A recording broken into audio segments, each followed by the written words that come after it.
Muy bien, seguimos con la serie que se titula ¿Quién es Dios? ¿Quién es Dios? Todos hablamos de Dios, pero desgraciadamente no entendemos o no sabemos realmente quién es nuestro Dios. Ahora, ¿por qué necesitamos conocerlo?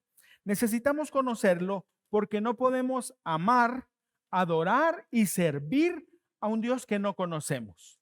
Desafortunadamente, muchas veces nuestra vida se basa en esto, en adorar, amar o tratar de amar, adorar y servir a un Dios que en realidad no conocemos.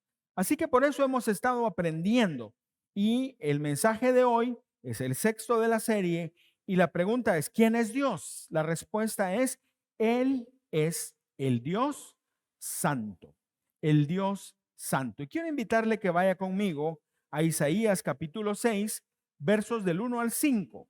Isaías 6, del 1 al 5.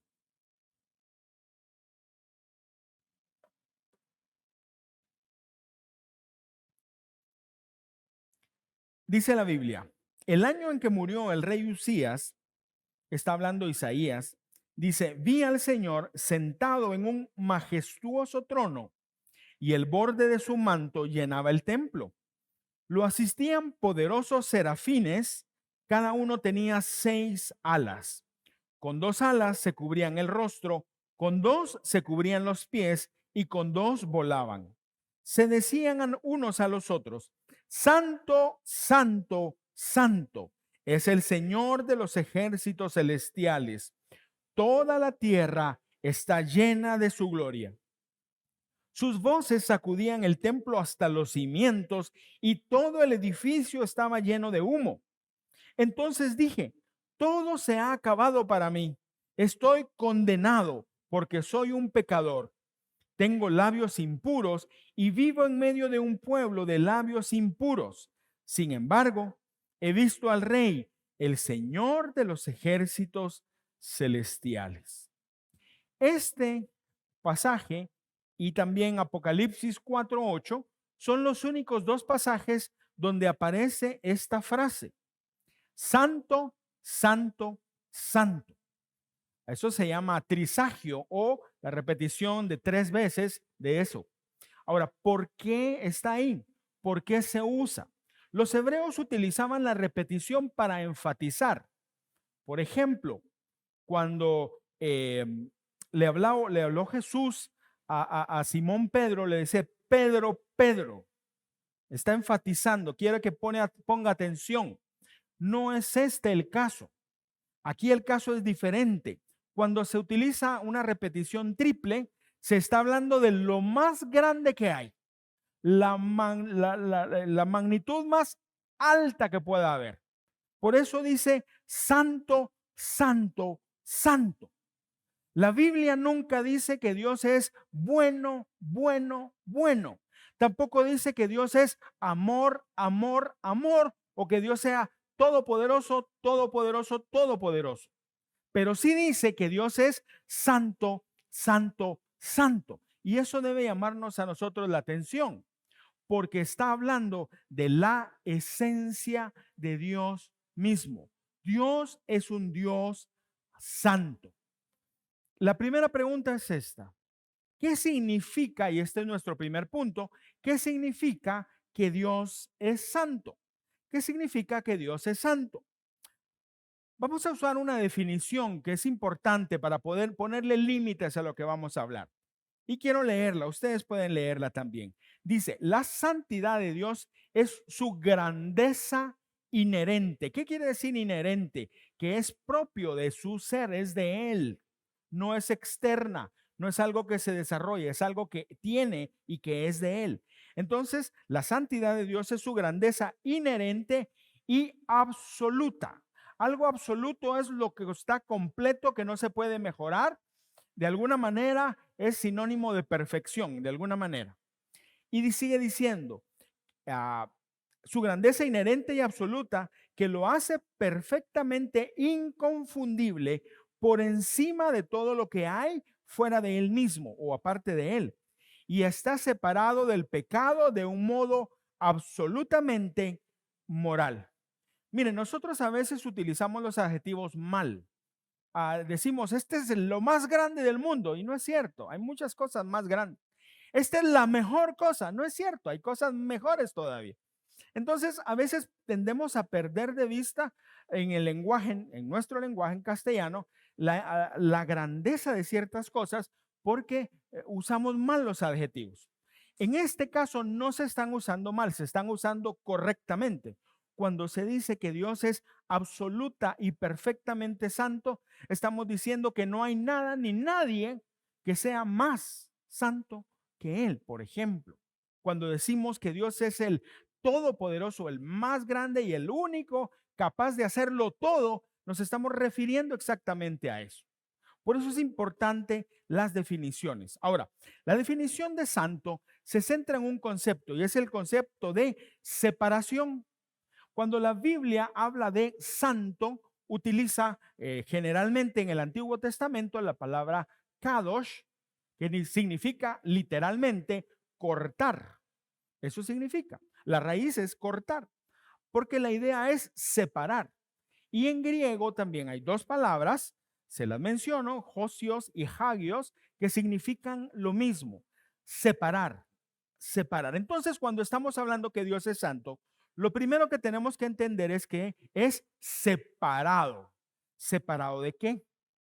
Cuando nosotros vamos a la Biblia, encontramos que al hablar de la santidad de Dios, se hallan pruebas de dos aspectos de la santidad de Él. La primera es la santidad majestuosa. Cuando hablamos de majestad, y creo que hay que definir varias cosas. Cuando hablamos de majestad, estamos hablando de un rey. Un rey es majestuoso. La majestad le pertenece a un rey, no es para cualquiera. De repente nosotros decimos, es que está majestuosamente hermoso este lugar. Estamos queriendo decir que es muy hermoso, pero estamos nuevamente usando malas palabras. Majestuoso es rey. Entonces, la santidad majestuosa de Dios. Y quiero ir nuevamente a una definición, esta vez del pastor y maestro John MacArthur. Él, hablando de esto, dice así, que la santidad majestuosa alude a que Dios es inherentemente grande, o sea, su ser es grande y se opone a toda transigencia de su carácter. Voy a explicar eso en un momento. Y por tanto es distinto a todas sus criaturas en majestad infinita, de un modo trascendental. Dios es único en majestad. Déjenme ponerlo en otras palabras. Lo que está diciendo es que Dios es totalmente diferente a cualquier otra cosa. No hay nada que se parezca a Dios. Ni siquiera en nuestra imaginación podemos nosotros lograr encontrar algo que sea similar a Dios. Por eso a veces nos cuesta mucho pensar en Dios y en lo que Dios hace. Y también dice que Dios no transige, o sea, no negocia, no negocia su carácter. Dios es Dios y Dios es santo. Dios nunca va a ser menos santo solo para agradar a alguien. O sea, va a ser menos santo solo para que otro esté contento, que se pueda lograr algo. No, Dios es santo y Él tiene la majestad del rey, de la suprema autoridad de todo el universo. Y vamos a la Biblia. Salmos 99 del 1 al 3. Dice, el Señor es rey, que tiemblen las naciones. Él tiene su trono entre los querubines, que se estremezca la tierra. Grande es el Señor en Sión, excelso sobre todos los pueblos. Sea alabado su nombre grandioso e imponente. Y termina con esto. Él es santo. Él es santo. Lo que nos está diciendo es la autoridad máxima, el rey de todo el universo, el que está sobre todo lo que existe, es Dios. Cuando Él habla, todo se estremece.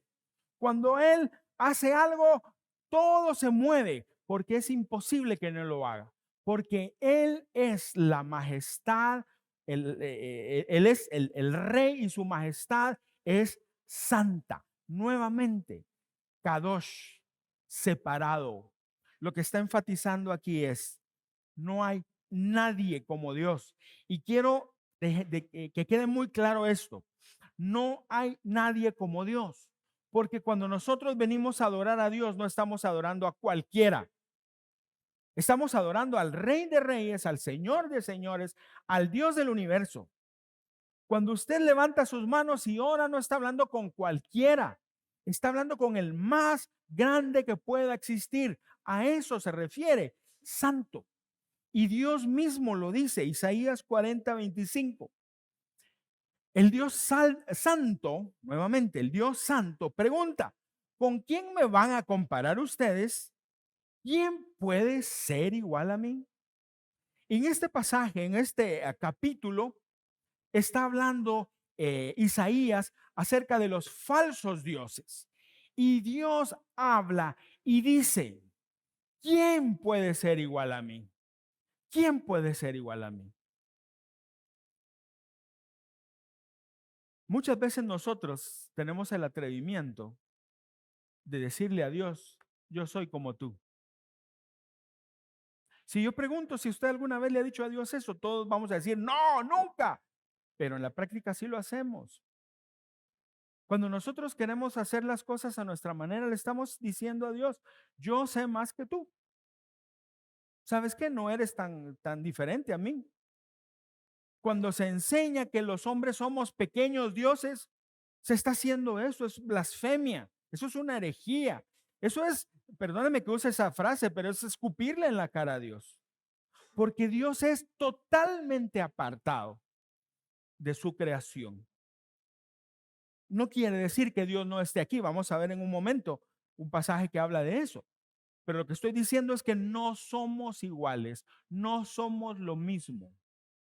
Aquí es importante entender. Cuando yo me reúno con un amigo, yo le doy la mano así, le doy un abrazo y de repente le digo, ¿qué ondas? ¿Cómo estás? Gabriel, ¿qué ondas? ¿Cómo has estado? ¿Cómo te ha ido allá en el trabajo? Y nos platicamos así porque somos amigos. Pero si yo me encuentro aquí con el presidente de la República, yo no le puedo hablar así. Yo tengo que hablarle de acuerdo a la investidura que él tiene. Tengo que respetarlo a Dios, mucho más al Dios del universo. Y eso tenemos que tenerlo claro, porque no somos iguales. En el Nuevo Testamento la idea se repite. Apocalipsis hasta el final. Apocalipsis capítulo 15, verso 4. Dice, ¿quién no te temerá, oh Señor? ¿Quién no glorificará tu nombre? Y oiga aquí, solo tú eres santo. Todas las naciones vendrán y te adorarán porque han salido a la luz las obras de tu justicia. El énfasis aquí es que todo el universo en algún momento va a adorar a Dios. Hasta el diablo se va a tener que postrar delante del Señor. Porque nadie puede estar de pie delante de Dios, que es el Rey y Creador, el Señor del universo. Esa es la idea o la primera de las ideas que la Biblia enseña cuando habla de que Dios es santo. Y la segunda es tal vez la que nosotros tenemos como un poco más clara y es la santidad moral. La santidad moral. Y vamos nuevamente con el pastor MacArthur a una definición. Dice, dado que la grandeza de Dios es inherente o es solamente de Él y lo hace, por tanto, distinto, diferente a todo lo externo a Él, o sea, a todo lo demás, de una forma trascendente, quiere decir fuera de, con total certeza, o sea, estamos seguros que está apartado del pecado y es moral y éticamente perfecto. Aborrece el pecado y exige pureza a sus criaturas morales. Las definiciones de los teólogos a veces son un poquitito complicadas para nuestro lenguaje moderno, pero son sumamente importantes y por eso las leemos. Son sumamente importantes porque las palabras definen los conceptos. Si nosotros no somos claros, podemos decir o cada quien puede pensar cualquier cosa. La santidad moral. Levíticos 11:44, la primera parte dice así: yo soy el Señor su Dios.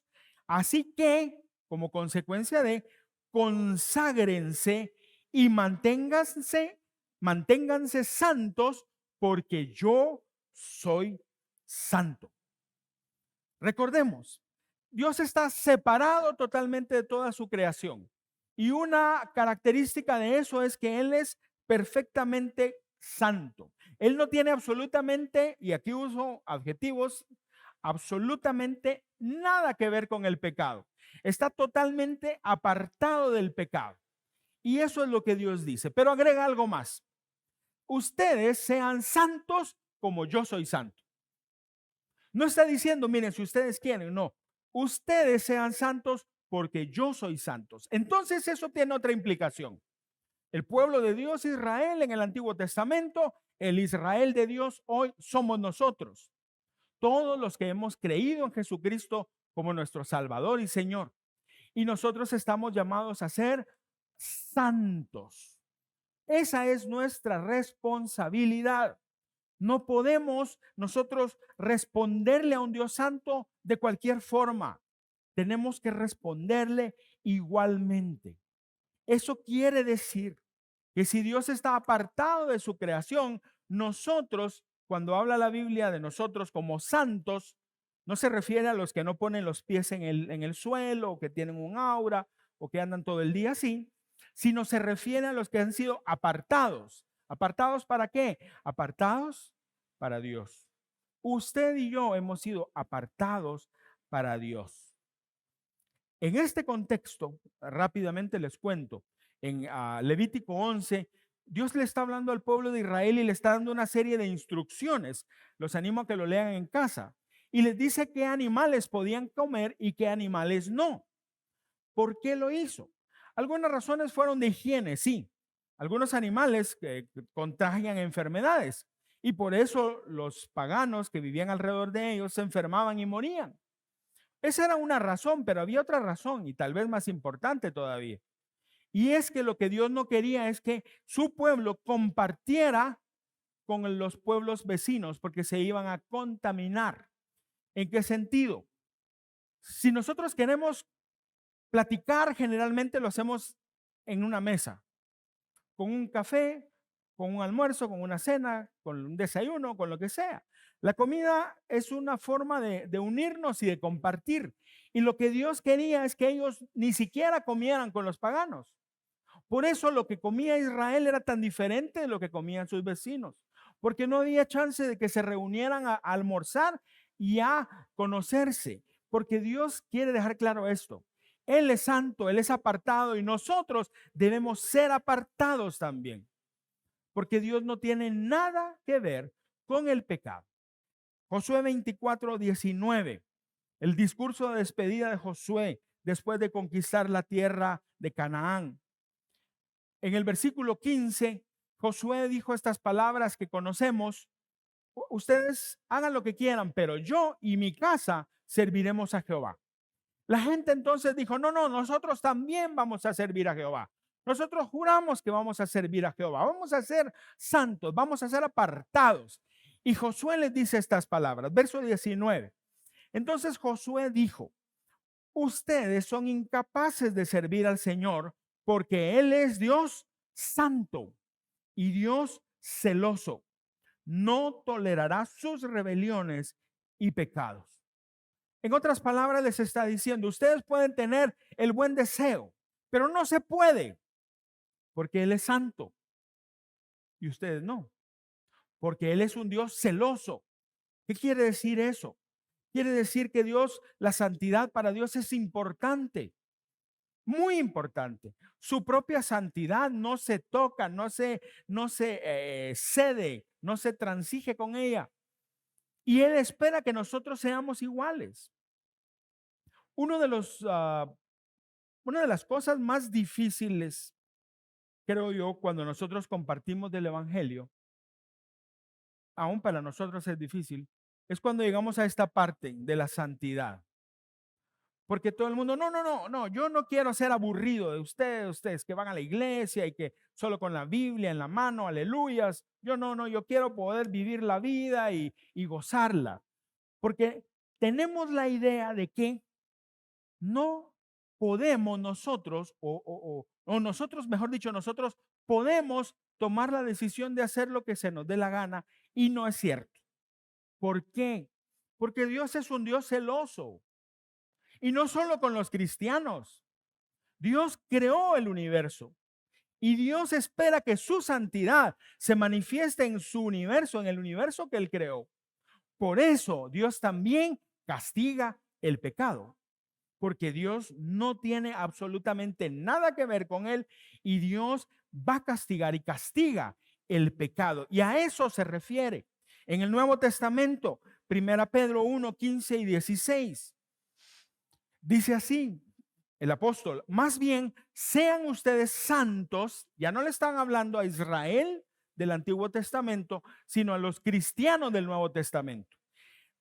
Sean ustedes santos en todo lo que hagan, como también es santo quien los llamó. Está hablando del Señor. Pues está escrito: sean santos porque yo soy santo. Y está haciendo eco de Levítico 11:44 que acabamos de leer. O sea, la idea de la santidad está en el Antiguo Testamento para el pueblo de Israel, en el Nuevo Testamento para los discípulos de Jesús, para nosotros. ¿Por qué? Porque la santidad de Dios es importante. ¿Por qué? Porque Dios es santo. Y eso tenemos nosotros que tenerlo muy claro. Recapitulemos. ¿Qué significa que Dios es santo? Que Él está totalmente separado y es distinto a su creación. Nada ni nadie se puede comparar a Él. Y segundo, que Él está totalmente apartado del pecado y es éticamente o en su comportamiento perfecto. Dios nunca peca, nunca. Pero sigamos adelante. Segundo punto. Hablemos de la justicia de Dios. La justicia de Dios es la manifestación de su santidad. La justicia de Dios es la manifestación de su santidad. Vamos a Job, capítulo 34, versos del 10 al 12. Job 34, del 10 al 12.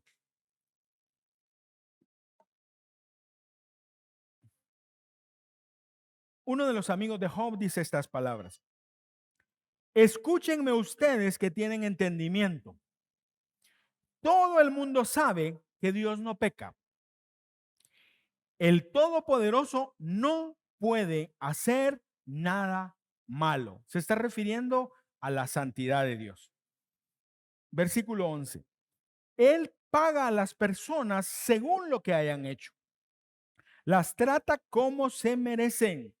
En verdad, Dios no hará el mal. El Todopoderoso no torcerá la justicia. No torcerá la justicia. Leamos esta frase de Roland McCune, un teólogo y pastor. Dice: la santidad de Dios se manifiesta en la justicia. De hecho, la santidad crea una norma perfecta o lo que es correcto.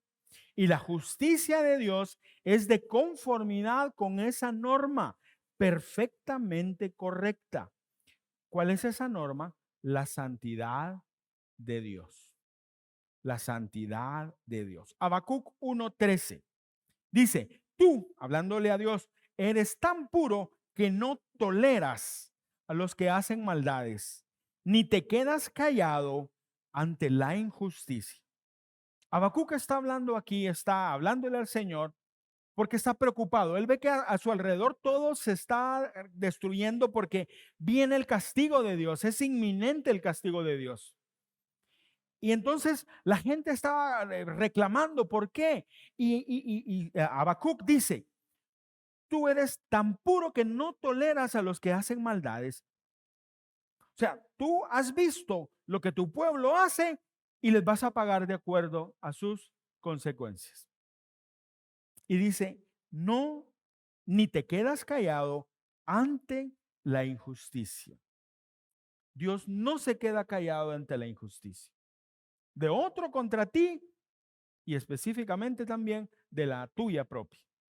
Dios, digámoslo en buen salvadoreño, Dios no se hace el del ojo pacho, no se hace el mareado, no se da la vuelta para como que no te vio. Dios jamás hace eso, Porque la santidad es importante para Dios. La justicia es la expresión de la santidad de Dios. Y esa justicia se ve en las Escrituras en tres manifestaciones específicas. La primera es la justicia rectora. Isaías 33:22 dice, porque el Señor es nuestro juez. Enfatizo esto, Él es nuestro juez. El Señor es nuestro legislador. El Señor es nuestro rey. Él nos salvará. El Señor es nuestro juez, nuestro legislador y nuestro rey. Estas palabras están dichas con todo el sentido. Déjeme ponerlo así, como un ejemplo.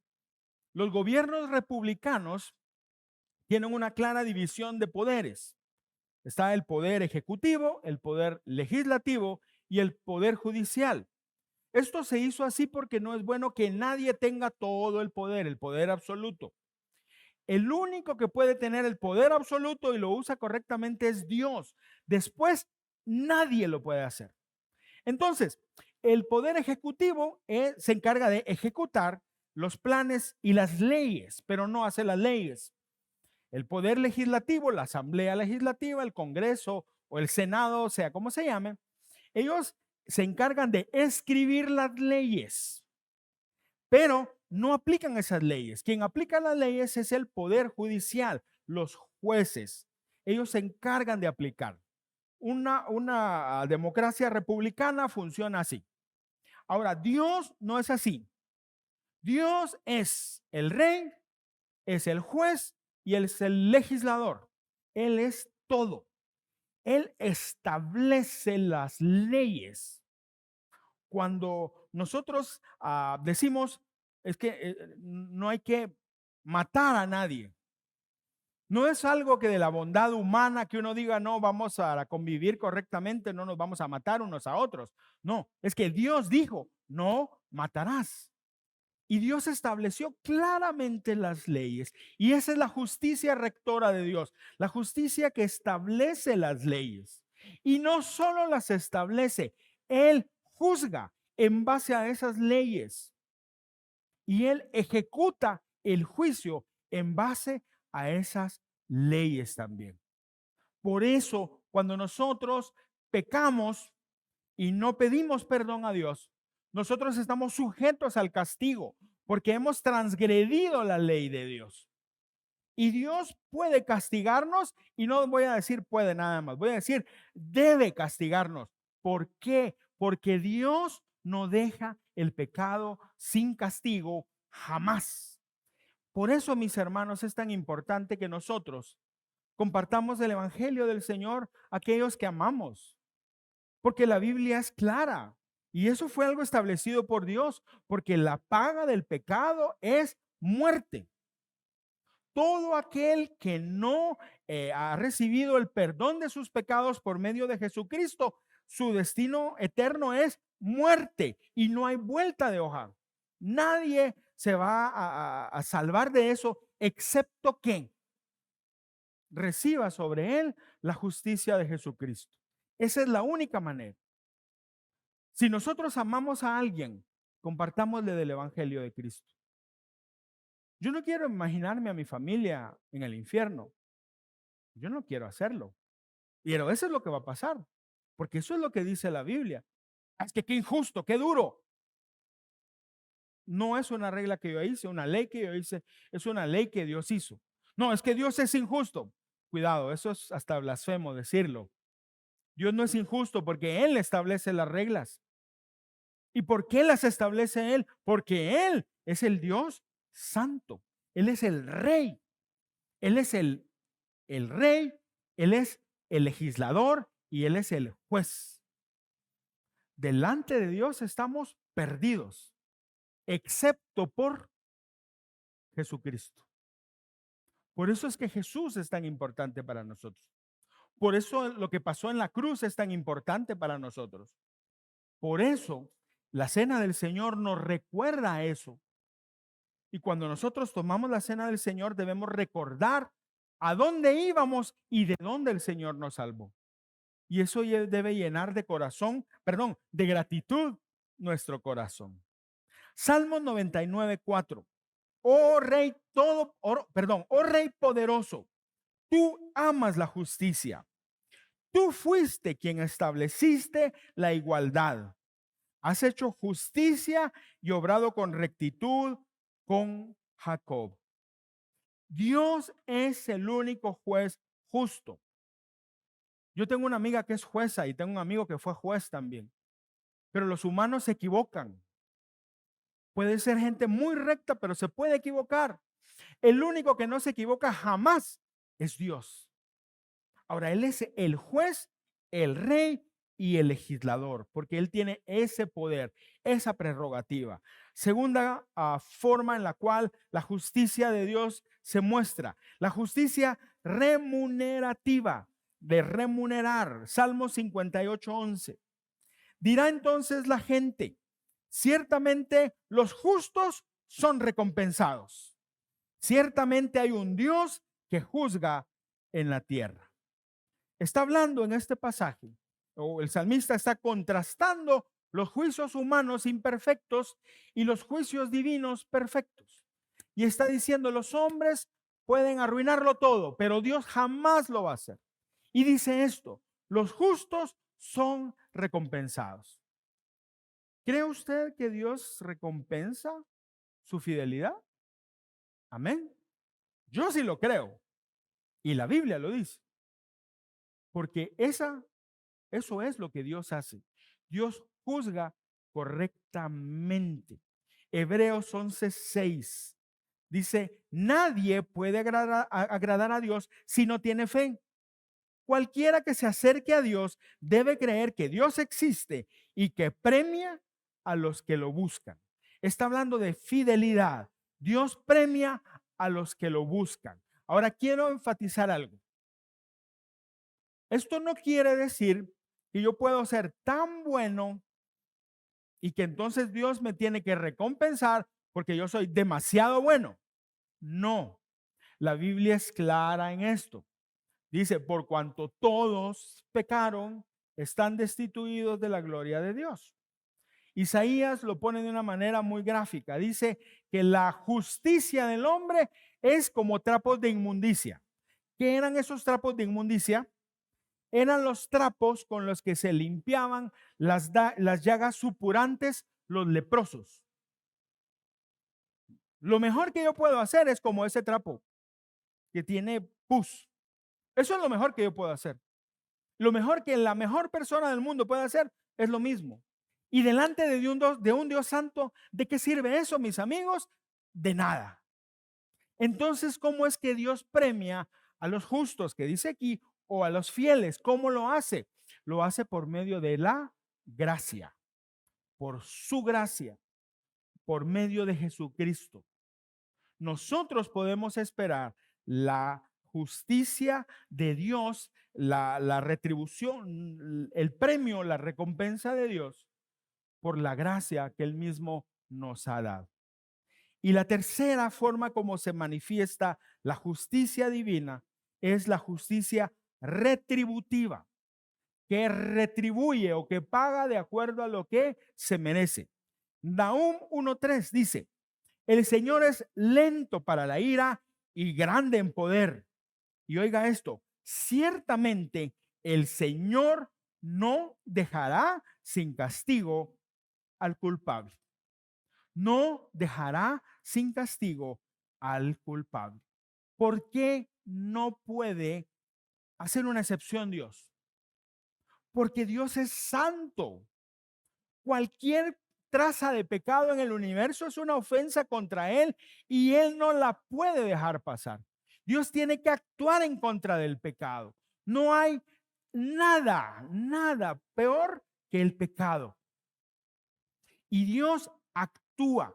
Por eso dice Nahum, ciertamente el Señor no dejará sin castigo al culpable. Algunos piensan que son demasiado listos. No, es que yo sí sé cómo se hace. Yo sé cómo engañar a mi esposa. Yo sé cómo hacer trampa en los negocios. Yo sé cómo estafar a la gente. Se usa palabras más bonitas, pero eso es. Yo sé hacer esto. Yo me puedo hacer el quite. Yo soy bueno para hablar. A la gente la puedes engañar, a Dios no lo puedes engañar. ¿Cómo sabemos que no? Juntemos lo que hemos aprendido. Dios es un Dios omnipresente. ¿Qué quiere decir? Está en todos lados. ¿Cómo vas a engañar a Dios si Dios está a la par tuya? Dios es un Dios eterno. Está sobre el tiempo. O sea, Dios mira el tiempo así. Y en el tiempo donde nosotros vivimos, nos movemos, Dios nos mira constantemente. Y Dios es un Dios omnisciente. Eso vamos a ver dentro de un par de semanas. Dios lo sabe todo. Ahora pregunto, ¿cómo puedes engañar a un Dios que está en todos lados, que puede ver todo y que sabe todo? ¿Cómo lo puedes hacer? Imposible. Por eso, mis amigos, tengamos cuidado, porque muchas veces nosotros nos autoengañamos pensando que esos hábitos pecaminosos que todavía conservamos, Dios los pasa por alto. No es lo mismo misericordia que hacerse loco. Dios tiene misericordia de nosotros, pero Dios no se hace loco. Dios no deja pasar por alto el pecado. Segunda Tesalonicenses 1:8 dice, dando castigo a los que no conocen a Dios y a los que obedecen al evangelio, y a los que no obedecen al evangelio de nuestro Señor Jesús. Hay un castigo para todo aquel que le da la espalda a Dios. Ahora, quiero tomarme un momento aquí para explicar esto, y está escrito ahí. No es cierto que Dios odia al pecado, pero ama al pecador. Eso lo hemos dicho un montón de veces. Yo mismo lo he dicho.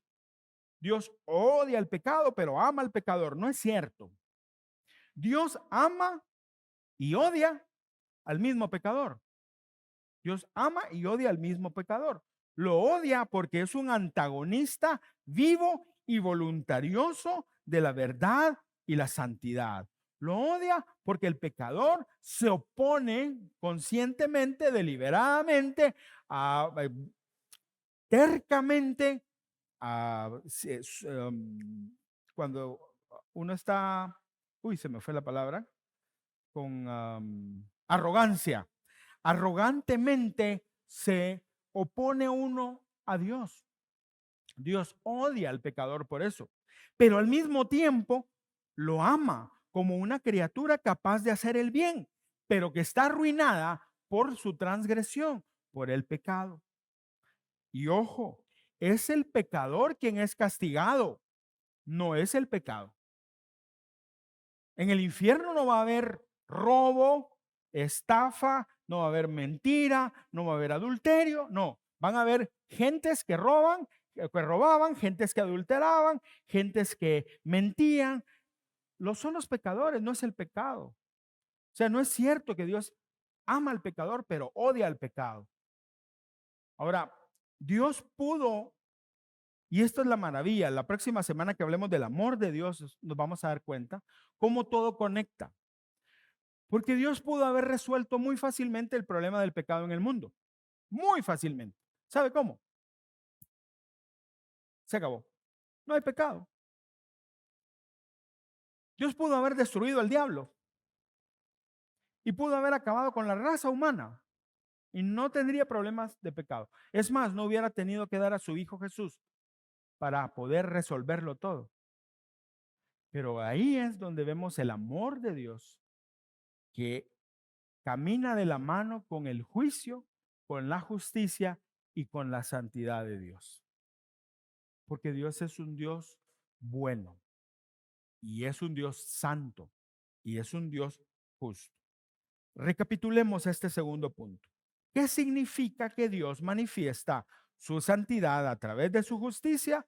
Primero, que Él ha establecido las leyes morales de su universo creado y juzga perfectamente a los hombres de acuerdo con ellas.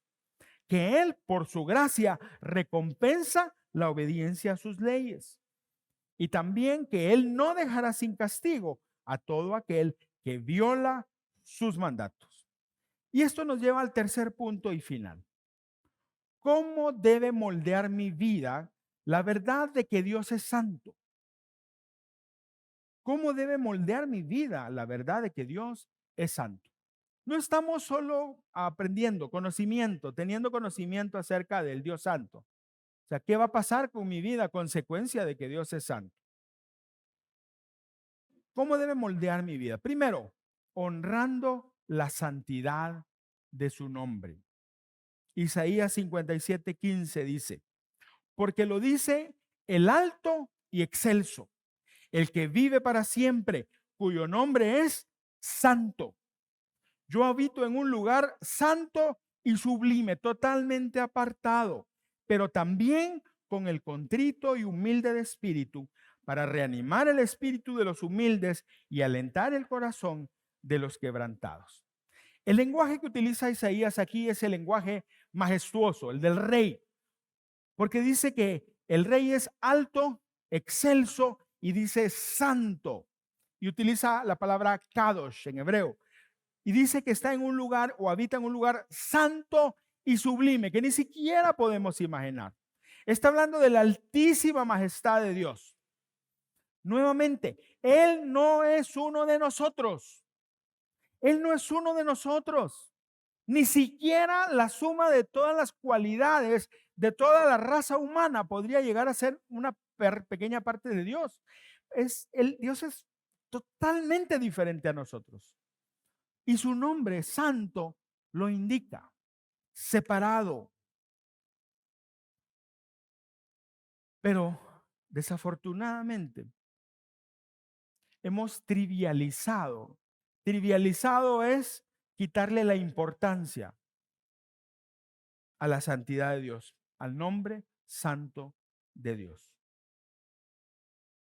Por supuesto, los no creyentes lo hacen, comportándose como se comportan, haciendo lo que hacen, refiriéndose a Dios con términos peyorativos como el colocho, no, el grande, el de ahí arriba.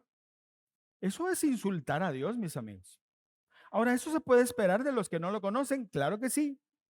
La mala noticia es que nosotros también, los cristianos, lo hemos hecho. Tal vez no así, pero hemos caído en esa misma trampa. Hay iglesias donde la alabanza es una alabanza corrupta, corrompida, arruinada, porque en esos espacios, no voy a llamarlos ni siquiera altares, porque no es un altar para Dios, es un escenario. En esos escenarios lo que se hace es entretener a la gente. Se usa multimedia, se usa bonita música, buena música.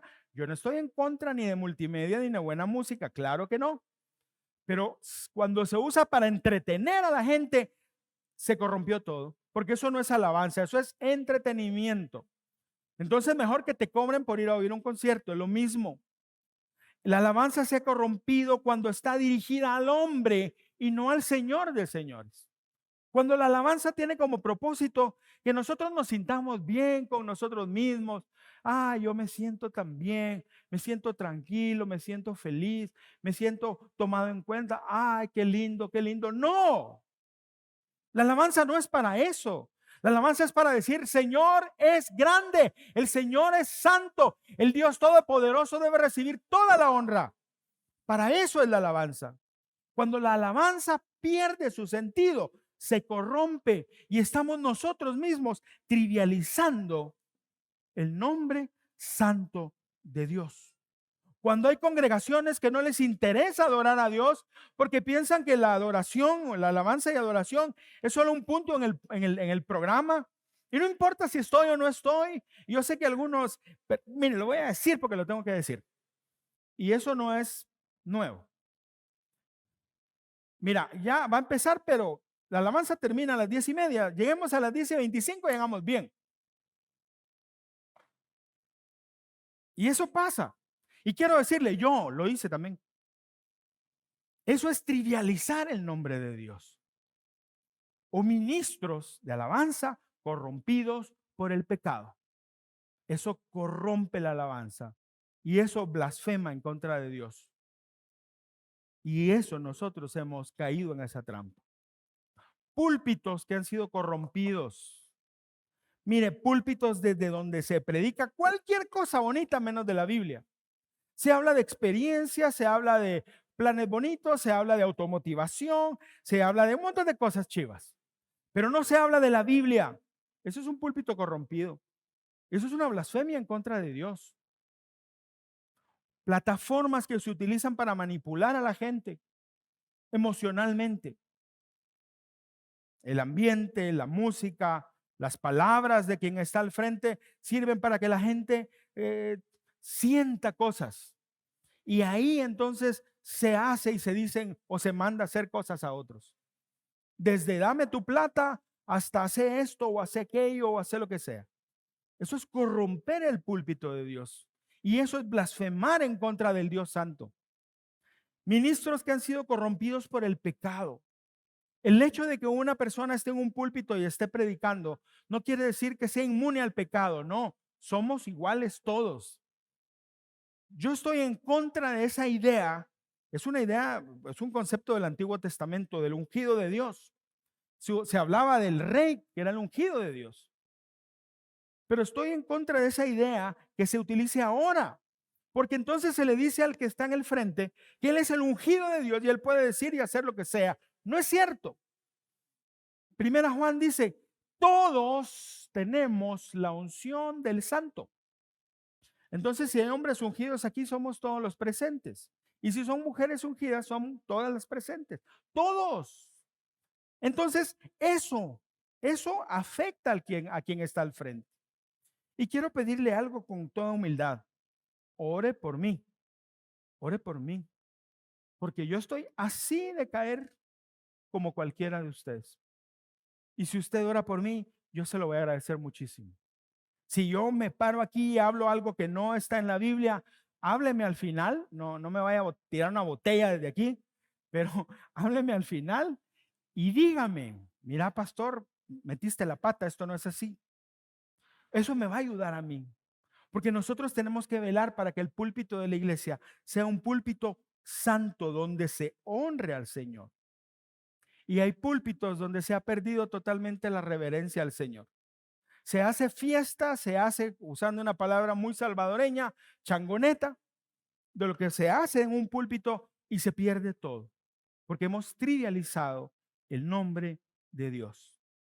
O también cuando en una iglesia se eleva la figura de una persona y no la de Jesucristo. El más importante aquí no es un pastor o es un líder el más importante es Jesucristo. Y eso es lo que nosotros tenemos que hacer. Y eso es lo que tenemos que guardar. Cuando una iglesia no ama la Biblia y la oración, estamos blasfemando en contra de Dios. Estamos trivializando el nombre santo de Dios. Porque ¿cómo puedo conocer a Dios si no es a través de la Biblia? ¿Y cómo puedo conocer a Dios si no es a través de la oración?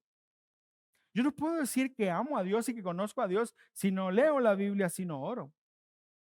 Por eso es tan importante hacerlo. Y una siguiente forma como la verdad de la santidad de Dios debe moldear mi vida. Segunda Timoteo 1:9.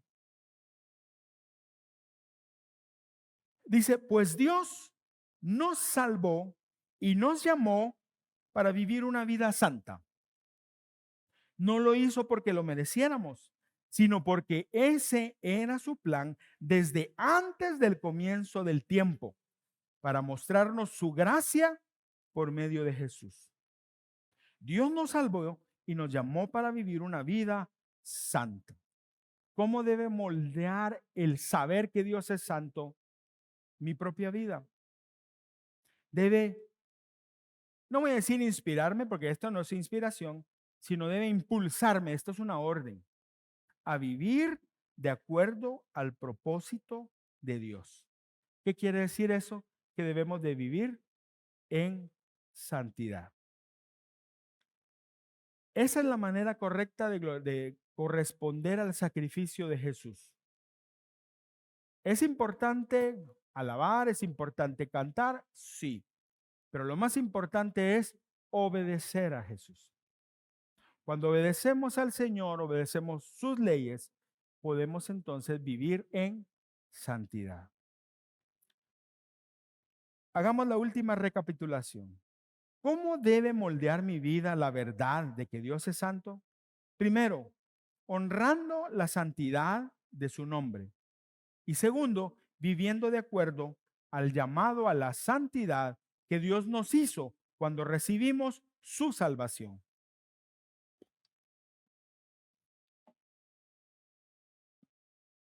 Estamos a punto de compartir la Santa Cena. Todos aquellos que hemos entregado nuestra vida a Jesús, estamos invitados a la mesa del Señor. Así que quiero pedir por favor a mis hermanos Juan Ramón y Herbert que pasen al frente.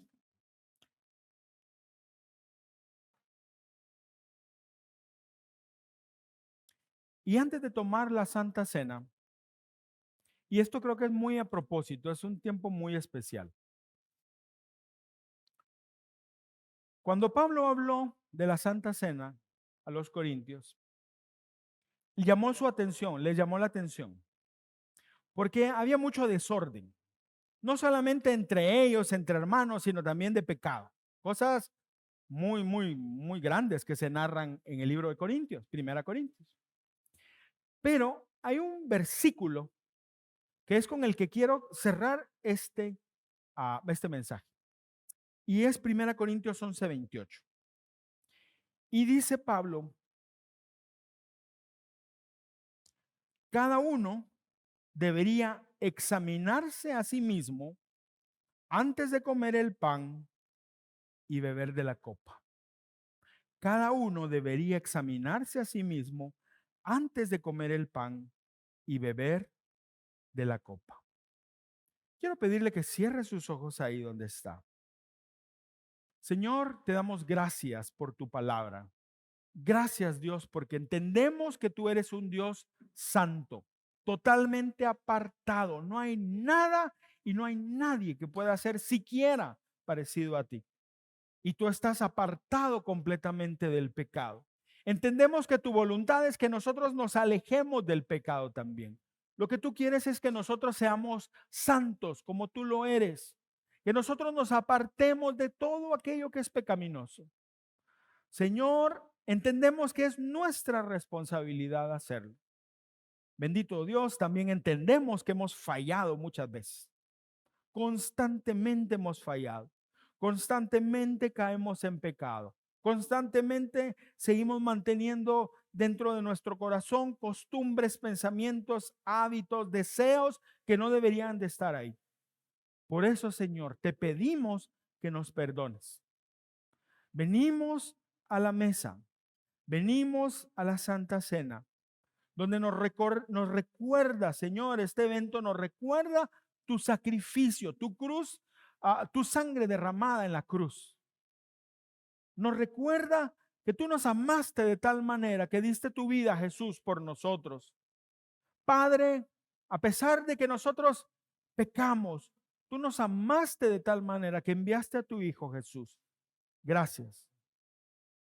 Ahora, Señor, te pedimos que tú perdones nuestros pecados.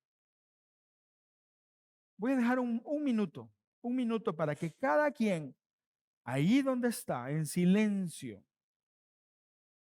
se ponga cuentas con Dios. Dios no va a dejar inmune o sin paga, sin castigo, ningún pecado. Dios todo pecado lo va a castigar.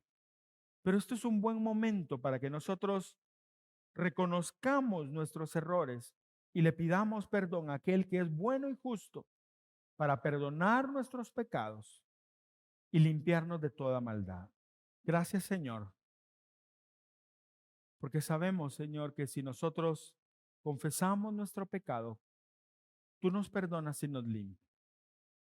Venimos, Señor, con un corazón agradecido delante de tu mesa y recordamos aquella última cena que tuviste tú, Jesús, en la tierra, antes de entregarte para salvarnos por toda la eternidad.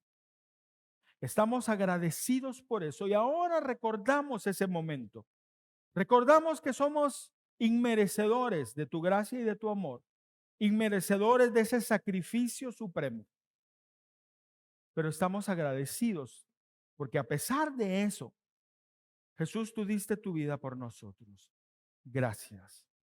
Te pedimos que este tiempo en tu mesa sea un tiempo de encuentro y un tiempo para recibir fortaleza, un tiempo para gozarnos en tu presencia y tener esperanza para el futuro, Señor.